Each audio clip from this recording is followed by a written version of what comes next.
It's Thursday night. Let's get mad with Murfreesboro After Dark. Tonight's special guest, Bob Pondillo, with musical guest, Island Wren. And now, here's your host, Murphy Mulvihill. What's up, y'all? I'm Murphy Mulvihill. This is Murfreesboro After Dark. We have a fantastic show prepared tonight. Our musical guest is none other than the Island Wren, who has an amazing vibe. We'll be hearing from our friends who have interesting outtakes on life. Brooke and I will interview Dr. Bob Pondillo, who will be giving his final seminar. But without further ado, let me introduce my favorite co-host in the whole world. She just finished her Match.com profile, Brooke Grimsley! Very funny. So I'm sure what you are wondering, what exactly is Murfreesboro After Dark? Well, this is our last episode ever, and people still don't seem to know. So if this is your first time watching, that's really sad. So I went and hit the streets, just searching for answers to this heated debate. Hey, Phil, why don't you roll that clip? Do you know what Murfreesboro After Dark is? Do you have any idea what Murfreesboro After Dark is? Excuse me, do you know what Murfreesboro After Dark is?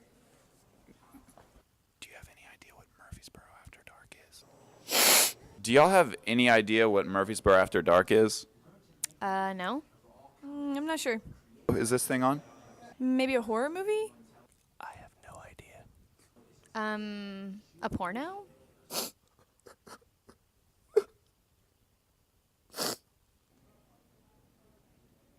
No? That porno that they have. An aquarium, whales, or dolphins. Me and the missus watch that all the time. That sounds like 12 dudes rubbing peanut butter all over themselves. Does anybody know what Murfreesboro After Dark is? I could be wrong, but I'm pretty sure. Is there anybody out there? absolutely not. Do we have a mascot at the school? I'm pretty sure there was a horse involved. Please?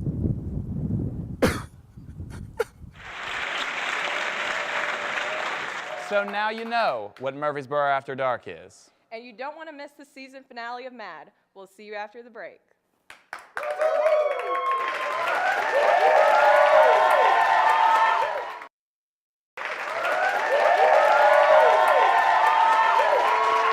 Murphy, why are you so exhausted? Oh, I'm sorry, Brooke. I was up all night writing paper on blue-footed boobies. Blue-footed what? You're acting crazy. What are you talking about? No, I'm not the only one out there who's done an all-nighter writing a paper, Brooke. If you don't know what an all-nighter is, it looks a little something like this. Phil, why don't you roll that clip?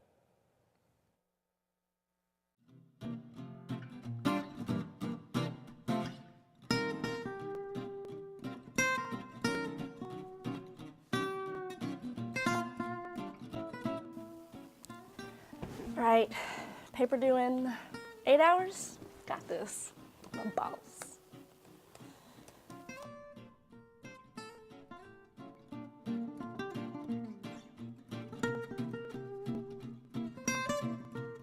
A little TV wouldn't hurt anything.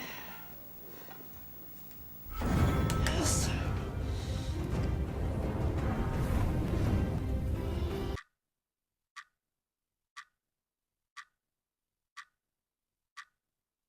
Girl, did you see it?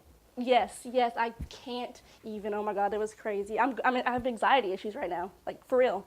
Yeah, I know, right? Okay, yeah, I'll talk to you about it tomorrow though, cause yeah, all right.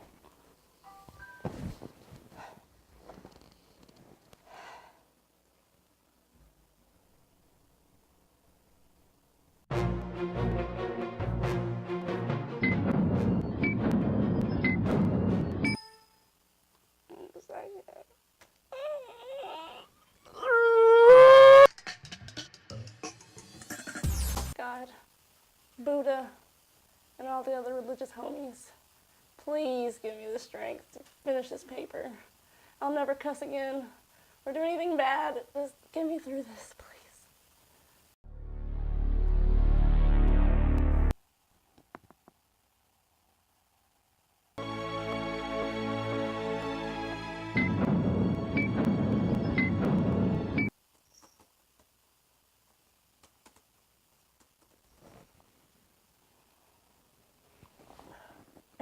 I did it. I did it. Yes. Thank you. Thank you. Dropbox. I knew I was a boss.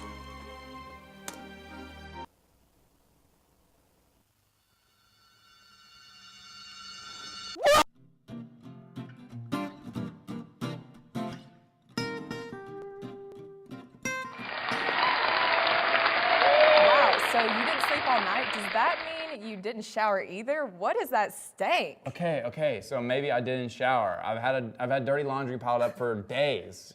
Does that ever happen to you? No. Well, then you're not living. This is normal for college students, which brings us to our ongoing segment, college students in their natural habitat.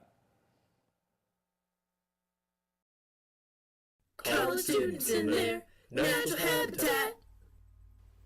Today, we observe the college student attempt to do his monthly ritual of laundry. As you can see, he knows that the doom is impending, but he still trudges through the laundry on his floor and straight to the dresser, where there are no more matching socks. There's a pair of shorts, and some ear warmers, and some swimming trunks that he's actually considering wearing. But he knows that it is time to do his laundry. So now it is time for the sniff test, because some laundry is clean while other is dirty. Oh, that pair of underwear was clean. But some pairs are not so easy to tell, hence the triple take.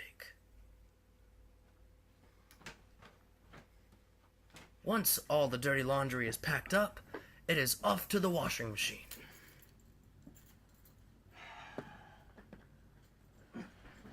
Which, fortunately for this college student, is right across the hall. Now, while most people would do several loads of laundry out of that one basket, this college student believes ain't nobody got time for that. So it is one massive load of laundry for one massive basket. Some students even consider this their monthly workout. Now, once all the dirty laundry is packed tight into the washing machine, it's time to add some soap, which this student adds a lot of. But once it's done with the washer, it's off to the dryer and back to the floor again to be sniff tested in a month. College students in their natural habitat. And that's the disgusting reality of it, Brooke. The struggle is real. Yeah, well, I can tolerate you better than our friend Lars can tolerate Americans, which reminds me... Oh yeah, our friend Lars has some interesting facts to share with our viewers. Let's take a look. Hi, my name is Lars. I'm from Norway. I've been in America for the past 6 months, and I noticed a couple of things. First of all, geography. That is not your strong point. Norway is not the capital of Sweden. Norway is a country of its own. The capital of Norway is Oslo. We don't speak Danish, we speak Norwegian. And no, there are no states in Norway. The reason why I bring this up is because some people have asked me. And now you learned something. Secondly, sugar. You guys put sugar in everything. And I mean everything. You guys put sugar in sliced bread. You don't need to do that. Stop it. Stop it. And you guys wonder why America is so fat. Thirdly, the metric system. There are 3 countries in the world who do not use the metric system. Get with the program, America. Move on. This has been Facts of Lars. Murphy, I'm surprised they don't put sugar in their bread. How does anything taste good over there? Exactly. I usually have a bowl of sugar with my bread in the morning. Now it's time for a commercial break, but before we let you go, Let's take a listen to our resident philosophizer, Mr. Michael Welsh.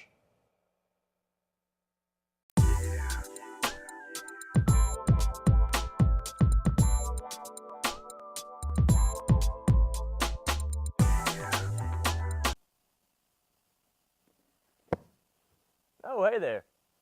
I'm here to tell you, there's nothing wrong with wanting a smart girl with a dumb booty. This has been Michael's Words of Wisdom.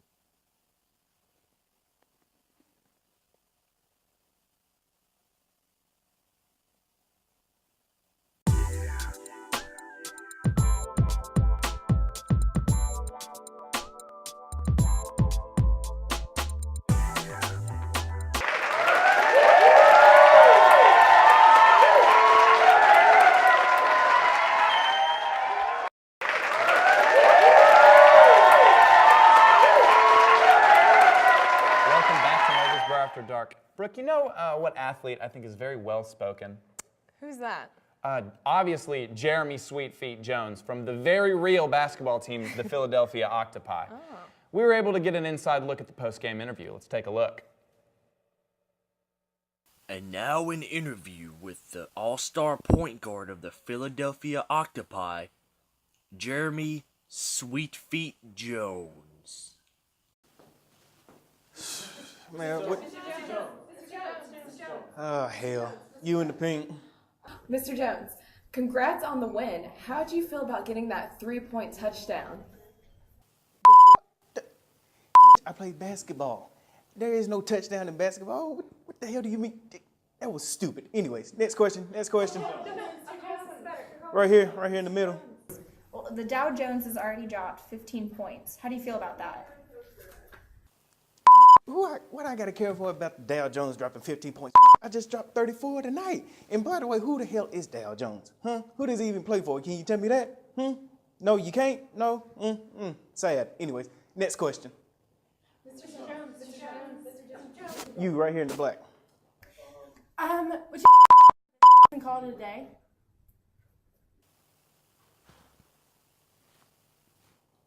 You know what? Yes, come here. Yes, you, yes. Please take this and be sure to call me later. Yes, no doubt. All right, are there any more? You know what, let me get my brother right there in the back. Mr. Jones, is it all right if I call you Sweetfeet? Oh yeah, no doubt. All right, now Sweetfeet, you had 23 assists in today's game, and being the new lead assister and new scorer and the best team in the NBA, you've been elected as the leader of the black race. What, for real? Me? Absolutely. Yes, sir. Yes, sir. Congratulations. Now, with Obama as commander-in-chief, Chief Keef as the bantering thief, and Sweetfeet as the man in these streets, how do you plan to help our brothers in the streets? Man, I ain't trying to help no. What the hell you mean? This ain't never do nothing for me. Shoot, I got here on my own, and that's how I'm gonna leave, and on my own. Shit, I ain't got time to be helping nobody. You know what? Peace. Deuces.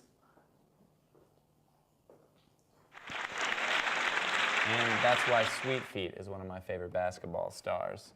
But in other news, we have some tweets from our beat. Let's take a look at the first tweet. Out of Flexbucks, motivation, and beer, is it time to graduate yet? Hashtag MTSU, hashtag True Blue.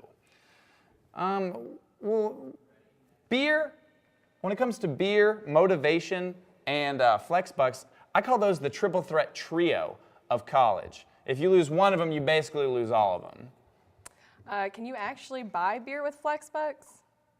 Well, considering it's a dry campus, I'd say yes. Let's move on to the next one. My GPA is in need of life alert. It's falling down and it can't get back up. Hashtag finals week. Man, I feel that, man. Oh my gosh, I feel so bad for that grandma. Grandma? Isn't that GPA short for grandpa or grandma? No, let's just move on. Okay, let's go to the next one. I really just want to drop out of college and become a professional mermaid. Is that too much to ask? Hashtag finals week. Firstly, I don't know what bullcrap Discovery Channel mermaid programming you've been watching, but newsflash, mermaids aren't real. Mermaids are real. No, they're not. They're definitely not. Let's move on. Next tweet. Wanted to cook, But, oh wait, my kitchen has black lights instead of actual lights. Hashtag college problems, hashtag annoyed. You know, I'd be terrified to see what a black light would reveal in my kitchen. Gross. Next. Let's read the next one. You know you've been studying way too much when you dream about doing a linear algebra problem. Hashtag exam stress, hashtag neared probs. Neared? Neared? Neared. You call yourself a nerd and you spell nerd wrong? Maybe you should start dreaming about orthography. Am I right? Orthography? Yes, it's the study of correct spelling, Murphy. What? Moving on. Okay, the last one. I don't always take selfies, but when I do, they are weird, and I should be studying. Hashtag exam stress. Brooke, let's play a quick game. Who can make the most similar face to that selfie? Let's go. All right, let's start with me. Here we go. Get into character. All right.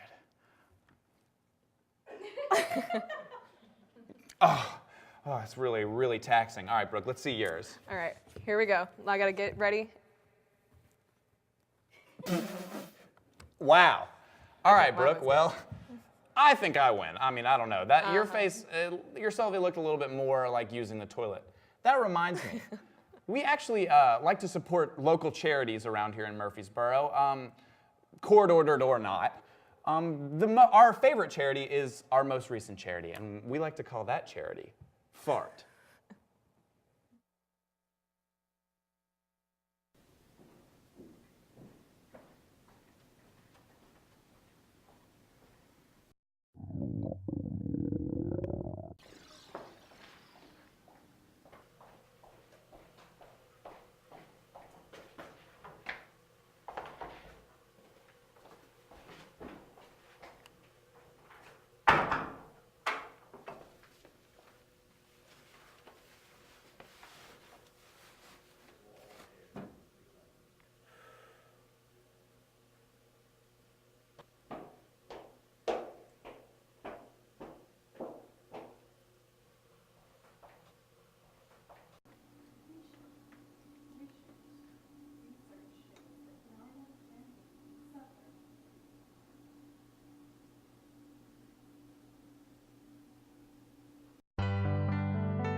Nine out of 10 women suffer from poop anxiety, otherwise known as the inability to poop while others are in the room.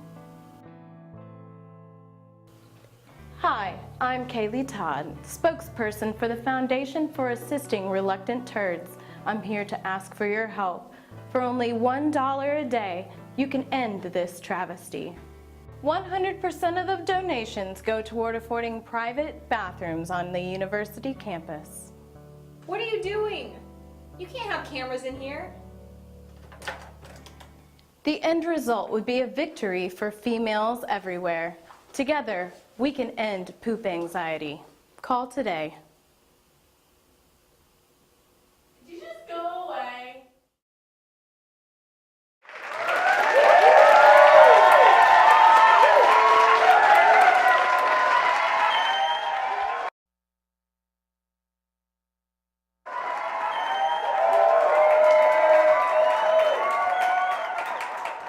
Welcome back to Murfreesboro After Dark. We are here with the beloved MTSU teacher, Dr. Bob Pondillo. Bob, how are you doing? I'm well, thank you. It's Well, good to be here. It's great to have you here. We are extremely excited that we could get you on the show.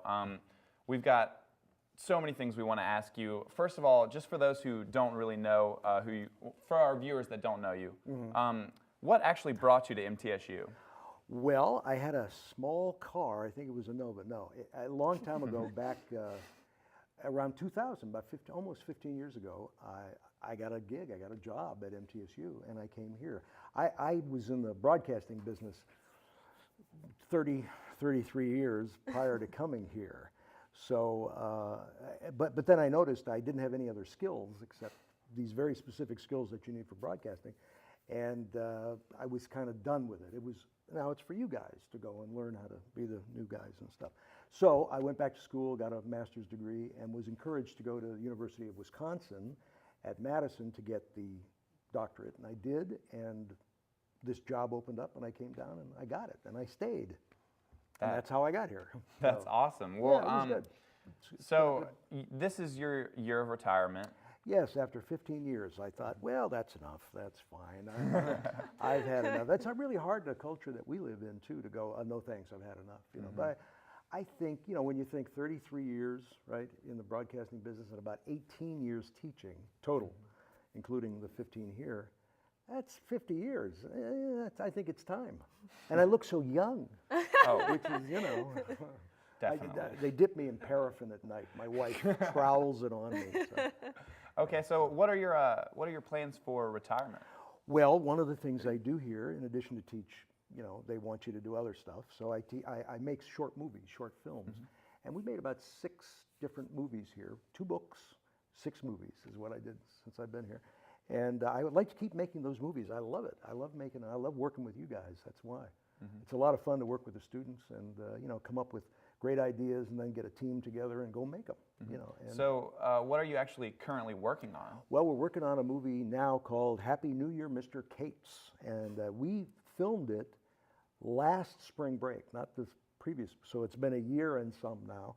And it's almost done. We're working with grad students and undergrads and faculty members and stuff. It's really very sweet. I can't wait for you guys to see it. It's good. I think it's a good one. It came out very well. I will definitely go and see that. Good. Good. Now, Brooke, I was talking to her beforehand, and she said that she had you as a teacher, so she Yes. wanted to ask you a few questions. Well. So when I first came to MTSU, I took your class, which was American Media and Social Institutions. That's right. And it was a class full of like 200, 300 people. Right. And Huge. now, surprisingly, nothing crazy happened in my class with you. But out of all the years of teaching, there had to have been something crazy that happened like in the 15 years with that class. There was something funny that happened that I always think about. I was teaching a news class, and in news, you're not supposed to place yourself into the event that you're covering, right? And so we're watching back. It's now at the end of the semester. We're watching back all these news pieces, news segments. And so this young lady comes on and says, and that's the story. And as far as I'm concerned, this is better than that. For channel 5 or yeah, channel that's 10, a big right? No-no with Channel news. 5, yeah. I'm Jill Smith, and then the lights come back up, and I say, well, yeah, that was good, but the conventions of news say you're not really supposed to insert yourself into the story. And she said, oh, well, that's your opinion. Oh, wow. I had to laugh because it was like a very postmodern answer. It's Yeah. like, it really doesn't matter what the conventions are. I'm doing this, And the way things are moving in media, that's pretty She true. was ahead of her times. She was, and she didn't even know it. Yeah. So, but I thought that was funny. Yeah, it seems that MTSU can bring some odd people, I'd say. Have you ever had any students that have really stood out? Oh yeah, a lot of students, absolutely. Yeah, there's always a couple, 3 in a class that always go, wow, if these people really want to do this work, they can do it. And there's Diana Rice is one that comes to mind. Your own Kaylee Todd, who's working here now. She's producing the show. She's great. There's so many really wonderful people. We graduate really great mass comm people, and I wish more people knew about our program here. It's a great program. So. I got nothing but good things to say about it, and I loved it here. So we love having you here. Well, thanks, Murph. I appreciate it. Now, I never got to have you as a teacher, which is a total bummer for me because all I would hear is that everybody loves Dr. Bob Pondillo. So, not everybody, I'm sure. This is my question: if I was one of your students and I walked into the classroom, what would be what would be your first impression of me? What do you think you would think when you saw me? I don't do impressions, as you know, but I used to do a good Cagney, but that's a long time ago. My first, I don't know, I'd say, hail fellow, well met. I would say, you know, I'm like a nice looking guy that has got this kind of a Jesus-y thing going Hey. there, which is good. Which is good now. Nothing wrong nowadays, with that. Yeah. And no, I would, you know, I approach it as like we're all in this together. We're all people of goodwill, and let's learn a few things. And that's what I try to do, and try to connect the dots. That's the big thing. I think students get classes and they go, why do I have to know this? What's the point? You know, can I live a good life without knowing this? And yeah, you can pretty much.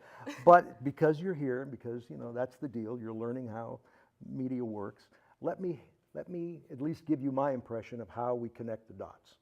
So that's what I do. I try to make it relevant to the student and have fun too, because media is fun. Despite what you've seen so far, it's fun. It really is. So, you know, try to make it entertaining. But now there's clearly some stuff you just have to slog through. You got to get through it. Law and stuff like that. But for the most part, there's a lot of interesting things to think about. You know. Well, I've been told that it is about time for commercial. Oh, so we will be right back with more from Dr. Bob Pondello.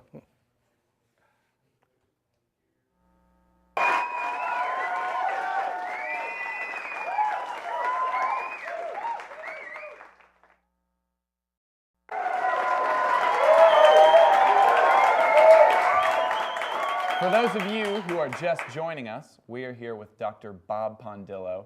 He is retiring this year, and we got him on Murfreesboro After Dark. We're super excited. Now, Bob, what is the retirement process like at MTSU? How's it been for you?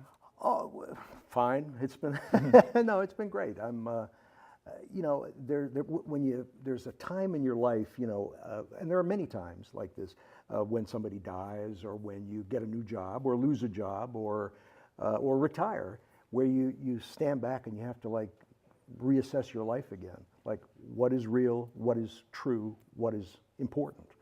And so that's where I'm at. I'm thinking about all these things now. It's like I have one foot on the step and the other foot is not on the step yet, so I'm kind of teetering a little bit, yeah.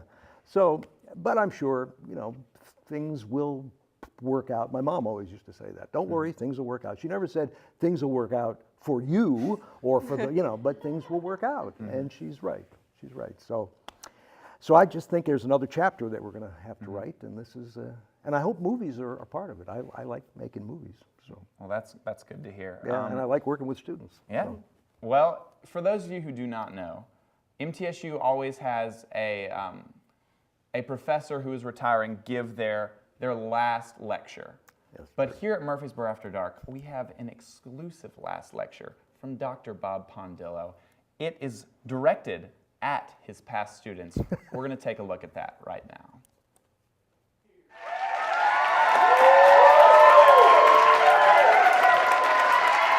Thank you. Thank you. Well, this is my last lecture after my last lecture, and I've got a few things to say. All right, I want to thank all my students who renamed me after 15 years of college teaching. You know how students make fun of their teachers' names, especially if they're a little unusual?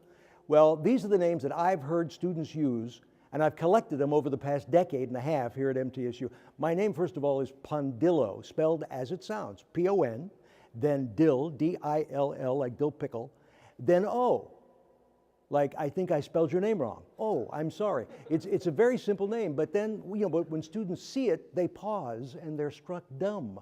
Because, I mean, it's not Schwarzenegger. It's much easier than that. It's Pondillo. But instead I get Pondizi and Pondizzle. Students have called me Pondazzle and Pondillo. It's not Pondillo. That would be Spanish. And there's no squiggle or tilde over the double L, but they don't get that because they missed Spanish 101 that day. So no, Pondillo could pass for Spanish, but Pondillo, now that's Italiano, you know, how you doing? You looking good.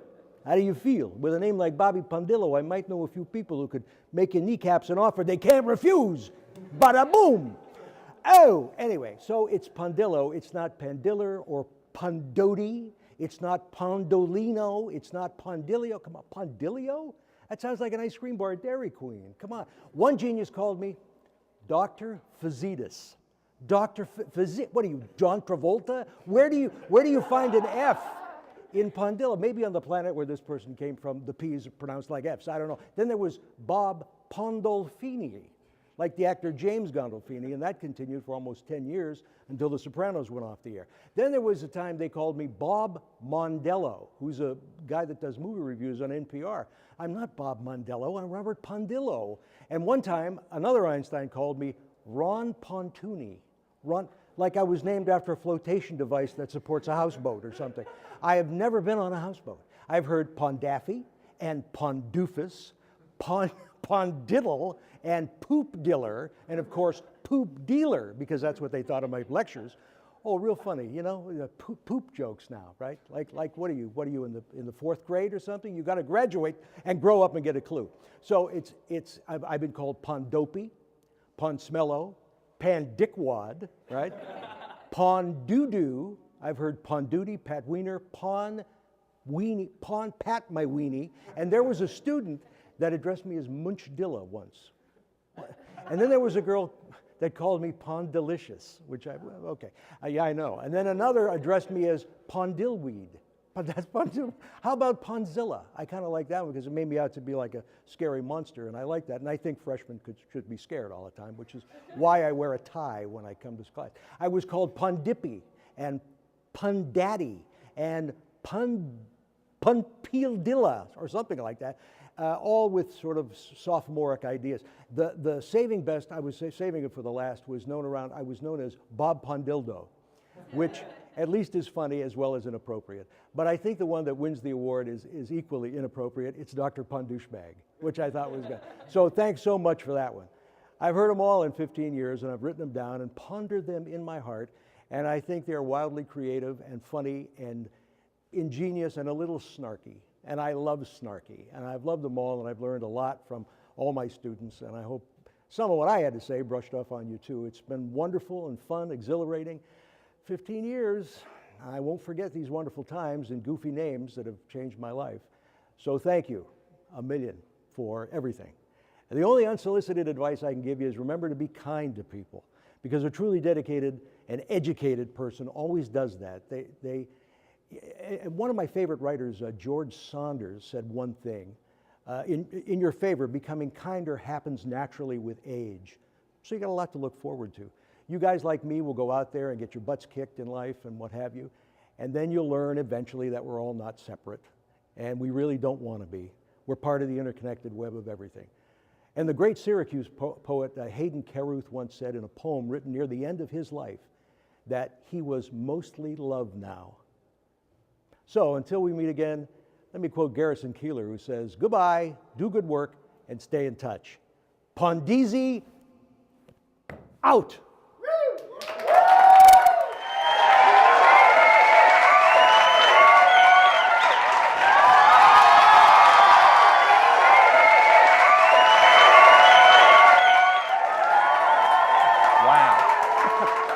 Fantastic. Thank you. I appreciate it. I enjoy dressing up in gowns and Martin Luther hats. That's what I do. I do it around the house, actually. I don't. Okay. You're looking at me like, really? You actually do that? No, I don't. We have had a blast having you on Murfreesboro After Dark. Thank you so much for coming. Thank you too. I appreciate it. We appreciate you so much, Dr. Pondeezy. And I hope you enjoy your retirement. And I'm sure I will. Thank Stay you in so touch, much everybody. for all that you do for the students. We'll be right back after a few words from our sponsors. This is Murfreesboro After Dark. All right.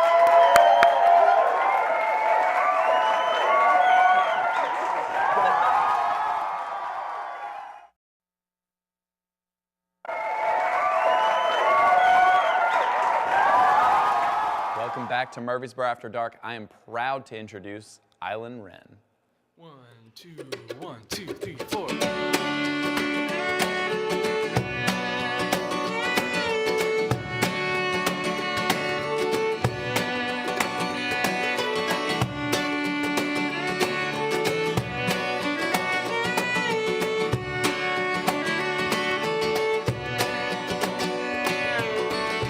There's a feeling deep down in your bones that you're not home. But I'm getting tired of telling you you're not alone. I stick my neck out for my friends. Honey, you're no different. I wish you'd see the light we shine in each other's nights. But I would spare the time. I would orchestrate each line. I would spare the time for you.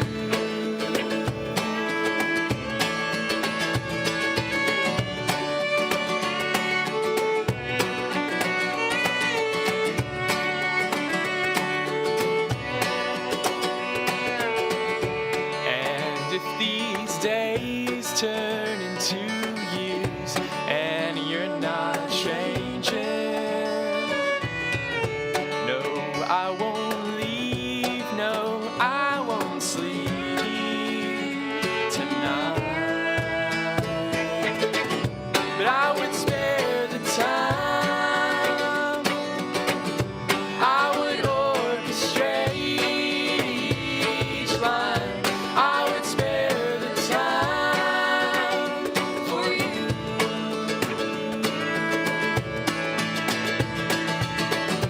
I would start a fire,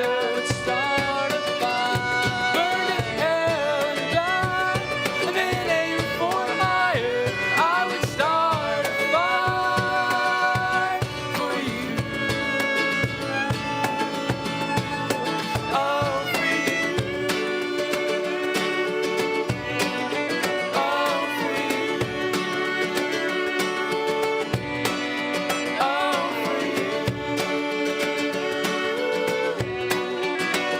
for you.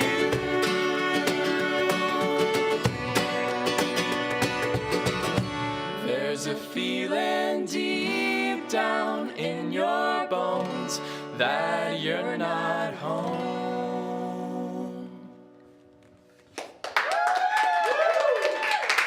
Wow, that was beautiful, y'all. Thank you so much for coming. This has been Murfreesboro After Dark. We'll be right back after a few messages.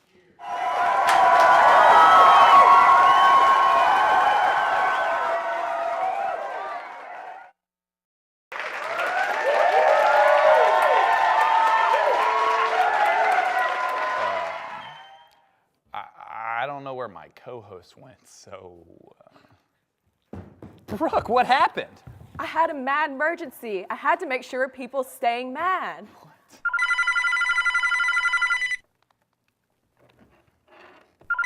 What is this? Our mad hotline. Murfreesboro After Dark, this is Murphy. How may I help you? What? Where?